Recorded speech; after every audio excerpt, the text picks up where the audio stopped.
Bismillahirrahmanirrahim. Assalamualaikum warahmatullahi wabarakatuh.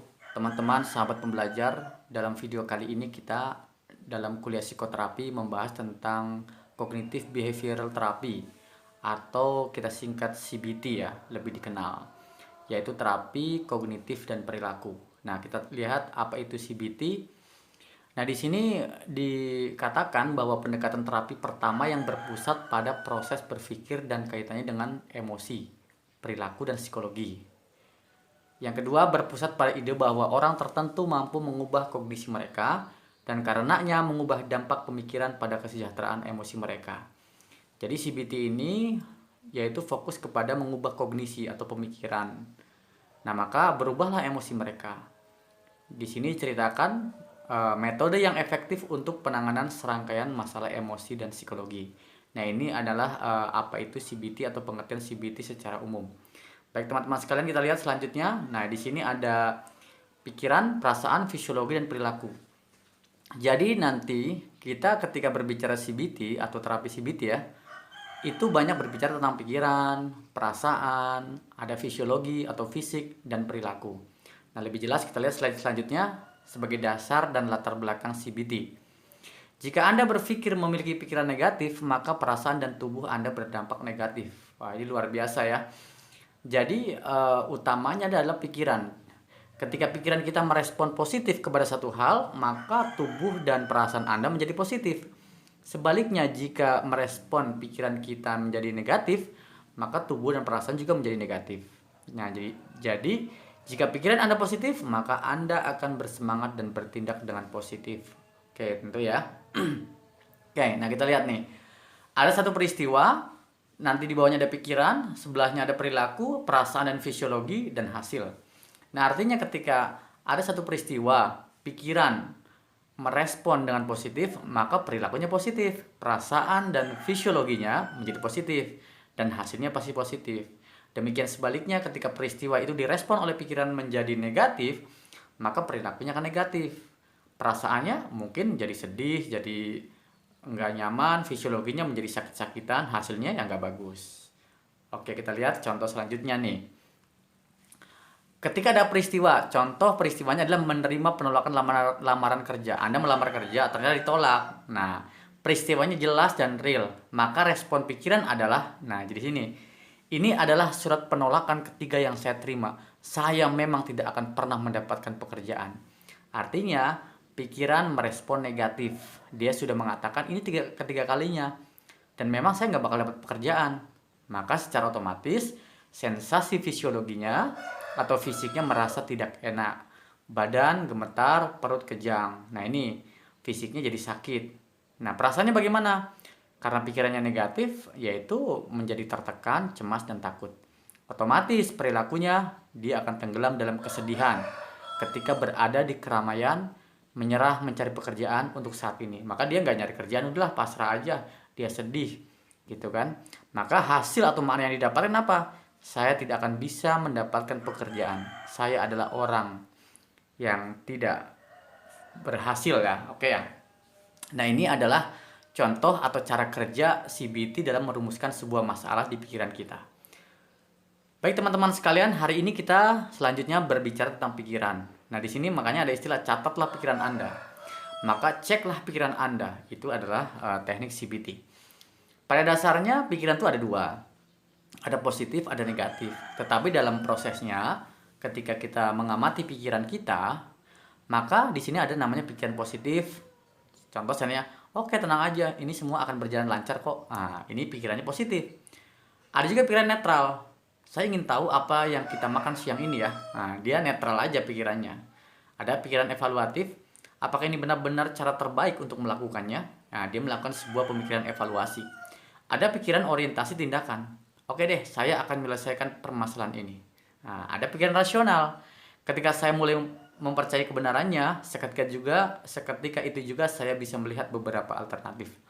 Nah, teman-teman sekalian, ini adalah karakter pikiran yang ada di diri kita. Jadi Anda bisa melihat, merasakan ketika Anda berpikir, mengecek pikiran Anda, kira-kira pikiran Anda berada di posisi pikiran mana?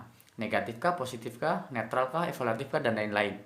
Jadi silakan cek pikiran Anda ketika merespon sebuah peristiwa. Oke, nah di dalam tubuh kita, maksud saya di dalam pikiran kita itu ada yang namanya NAT ya, Negative Automatic Thoughts ya. Jadi sebuah otomatis dalam pikiran yang berpikir negatif. Nah itu apa NAT itu ya, di sini dasar prinsipnya adalah ketika kita berharap pikiran negatif lenyap, maka semakin melekat. Ini karakter NAT ya.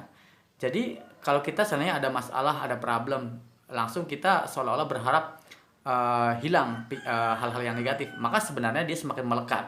Nah otomatis ya, dia langsung melekat atau tetap melekat, bahkan semakin melekat.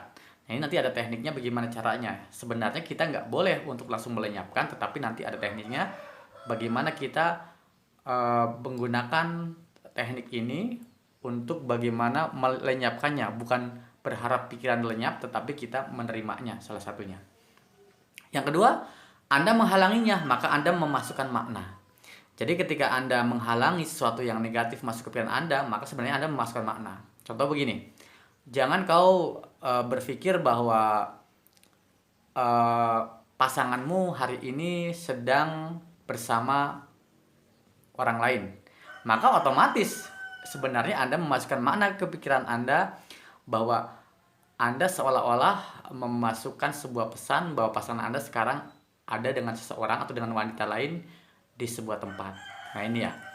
Jadi CBT lebih mengarah pada kegiatan yang berlangsung lama, yaitu mencari kebenaran pikiran, mengevaluasi, menawarkan alternatif seimbang yang lebih rasional. Jadi kita tahu ketika ada pikiran negatif di pikiran kita atau klien kita, maka sebenarnya kita mesti memberikan sebuah tawaran, kira-kira bagaimana kalau tawarannya berpikir positif, berpikir kita netral, berpikir rasional dan lain-lain ketika itu yang ada negatif automatic thoughts, berpikir negatif ya. Oke. Yang kedua adalah perasaan dan fisiologi. Nah, tadi sudah saya katakan bahwa CBT banyak berbicara tentang pikiran, perasaan, dan fisiologi. Nah, identifikasi suasana hati dan bagaimana rasanya tubuh Anda. Nah, jadi ketika Anda mengalami satu kegalauan atau klien Anda ada galau, nah cek nih kira-kira tubuhnya seperti apa, rasanya, sensasinya. Anda seolah-olah senang nih, tapi cek tubuh Anda. Ketika Anda seolah-olah kayaknya sedih nih, tapi cek tubuh Anda. Nah, kalau seandainya ada orang sedih yang sebenarnya tidak sedih karena tubuhnya normal biasa aja. Ada orang tuh gembira, senang, kelihatannya suasananya dibuat-buat, tapi sebenarnya tubuhnya dia bergemetar. Jadi Anda seorang terapis bisa melihat klien Anda, walaupun dia mengatakan suasana hatinya lagi senang, bahagia, bisa dilihat dari rasa tubuhnya. Yang kedua, perubahan tubuh Anda sebagai indikasi bahwa Anda mulai merasakan suatu emosi tertentu. Nah, jelas ya. Jadi kalau Anda ada mengalami satu perubahan dari tubuh, bergetar, gemetar, kedinginan, bergerak terus, ini indikasi Anda merasakan sebuah emosi tertentu. Nah, kita lihat di sini ada latihan sederhana. Coba Anda bisa praktekkan. Yang pertama, ingat kembali pikiran-pikiran yang terlintas di diri Anda. Kemudian ingat kembali sensasi-sensasi fisik yang Anda rasakan. Nah, yang ketiga, identifikasi nih perasaan yang menimbulkan sensasi tersebut. Nah, pasti Anda bisa menyimpulkan tentang ini.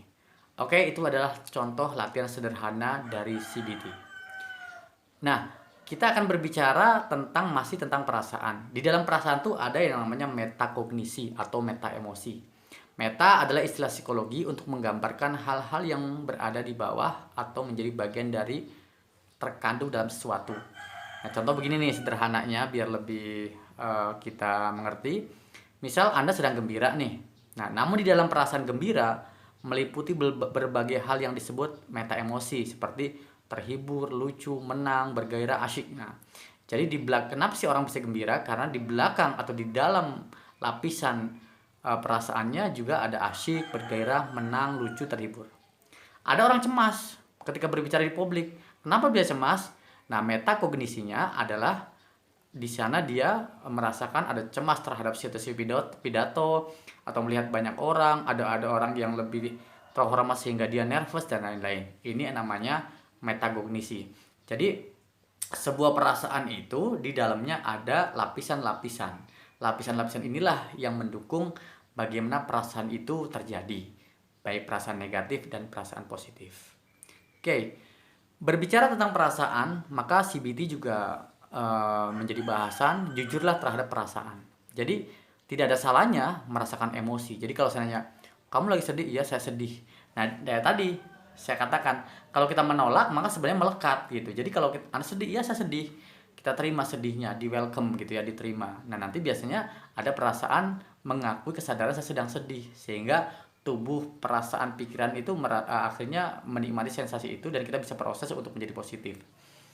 Mengenal dan mengakui emosi-emosi. Jadi kita mulai mengenal nih, oh saya sedang sedih, oh saya sedang senang, oh saya sedang kecewa, oh saya sedang panik, oh saya sedang katakanlah apa sih, cemas ya, marah. Nah, ini kita mengakui dan mengenali emosi-emosi kita.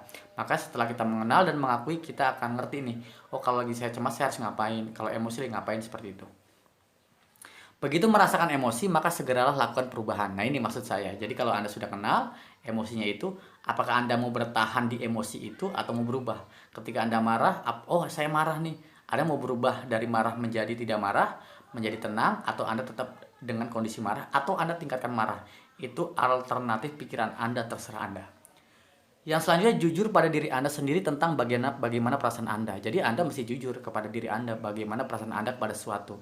Ini lebih baik karena akan menjadikan diri Anda lebih tenang, atau memilih alternatif. Ketika jujur, maka kita akan tahu, oh saya harus ubah perasaan saya. Teman sekalian, slide yang terakhir kita latihan. Yang pertama untuk diri Anda, yang kedua paling bawah ya, pertanyaan adalah itu untuk Anda sebagai terapis kepada klien Anda. Nah, yang pertama, ketika pikiran negatif muncul di pikiran Anda, yang perlu Anda lakukan adalah pertama, tanyakan ke pikiran Anda tentunya, bukti apa sih yang Anda miliki untuk mendukung pikiran negatif tersebut. Jangan-jangan itu hanya persepsi palsu yang Anda dapatkan dari sebuah peristiwa. Yang kedua, dapatkan Anda menyajikan bukti-bukti untuk melawan tuntutan pikiran negatif. Nah, di sini Anda untuk melawan negatif thinking Anda, maka Anda mesti menyajikan bukti-bukti positif tentang kebenaran, sehingga dia mulai berubah. Oh, ternyata selama ini persepsi yang pertama salah, persepsi yang kedua dan realitasnya adalah ini. Nah, Anda membuktikan atau menyajikan bukti yang sebenarnya, sehingga pikiran Anda mulai positif. Setelah itu baru yang ketiga, apa yang akan Anda sampaikan. Akhirnya Anda menyimpulkan, ternyata saya selama ini salah paham dari pikiran saya negatif kepada katakanlah teman Anda. Ternyata faktanya dia baik. Nah, ini adalah kesimpulan, sehingga Anda pun mulai berpikir positif. Nah, selanjutnya ada di sini ada pertanyaan-pertanyaan. Nah, jadi kalau Anda sebagai terapis kepada klien Anda, pertanyaannya adalah apa sih yang terjadi? Nah, ini pertanyaannya. Yang kedua, bagaimana perasaan Anda? Kita tanya ke klien. Nah, 1 sampai 10, 10 tertinggi, 1 terendah, perasaan Anda di angka berapa? Contoh cemas.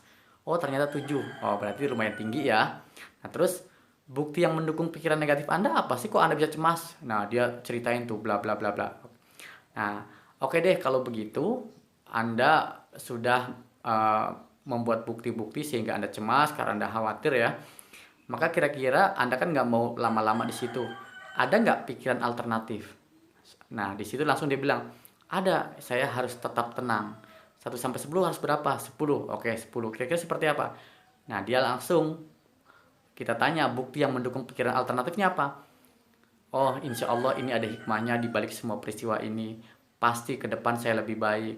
Pasti ini jawaban dari Tuhan, dari Allah, bahwa dengan kejadian ini saya akan lebih dewasa. Seperti itu. Jadi kita dukung pikiran-pikiran alternatif klien itu dengan bukti-bukti atau statement-statement untuk bagaimana meluruskan pikiran alternatif tersebut.